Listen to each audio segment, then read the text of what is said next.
So I'm really excited to continue our series where we go back to the basics of what Christians believe. The goal is to define some of the most overused and often misunderstood words in Christendom. We hear these terms so frequently that they can lose their depth and meaning. So today we're looking at grace. What is grace? You've probably heard it described as kindness or favor, but in the Bible it's much more than that. Grace is the unmerited favor of God that not only forgives but empowers and transforms.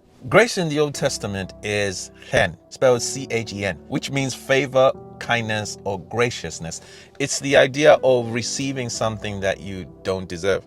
And the first mention of chen is found in Genesis 6:8. But Noah found grace in the eyes of the Lord. At this point in history, the world was corrupt and full of evil. Yet Noah stood out, not because he was perfect, but because God chose to extend grace to him. This wasn't just about Noah earning favor, it was a divine gift. Think of it like being the only student in a failing class who receives a letter of recommendation.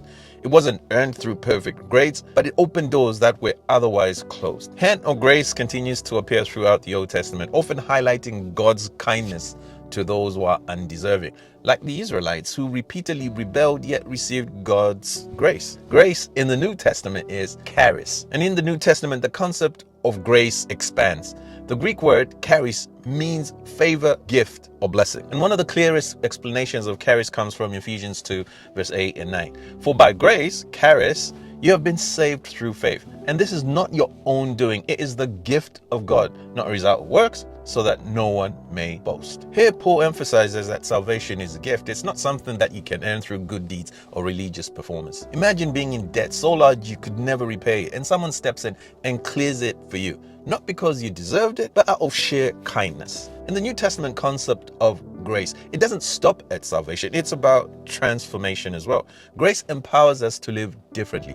It gives us the strength to face challenges and equips us to live a way that honors God. In 2 Corinthians 12:9, Paul writes, "My grace is sufficient for you, for my power is made perfect in weakness." Paul faced a thorn in the flesh, something that caused him ongoing struggle. Yet instead of removing the challenge, God gave him grace to endure it. Think of an athlete competing with an injury but still managing to win because of the encouragement and strategy of the coach. Grace is like that. It strengthens you in your weakness and helps you keep going. Grace isn't one size fits all. The Greek word poikilos means varied or multifaceted.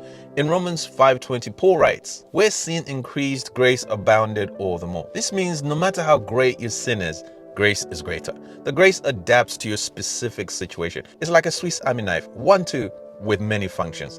Whether you need forgiveness, whether you need strength or wisdom, grace meets you where you are. A powerful example of grace in action is Stephen, one of the early church's first deacons. Acts 6:8 describes him as a man full of God's grace and power, who performed great wonders and signs among the people. Stephen faced fierce opposition, yet he remained full of grace. Even as he was being martyred, he prayed for those who were killing him. His life shows us that grace isn't passive.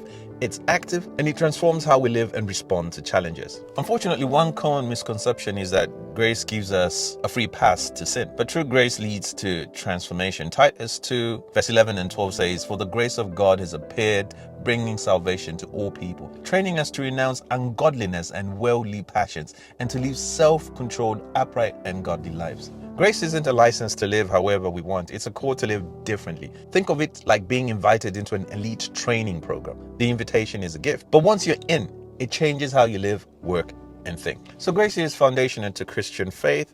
It's chen in the Old Testament, charis in the New Testament, and it's always about God's unearned favor that forgives, empowers, and transforms. As Paul says in 1 Corinthians 15:10, "By the grace of God, I am what I am, and his grace to me was not in vain." So let's not take this gift of grace for granted. Embrace it, let it shape you, and extend it to others like a candle lighting another. Grace spreads and changes lives. So thank you very much. See you next week, and God bless. Bye.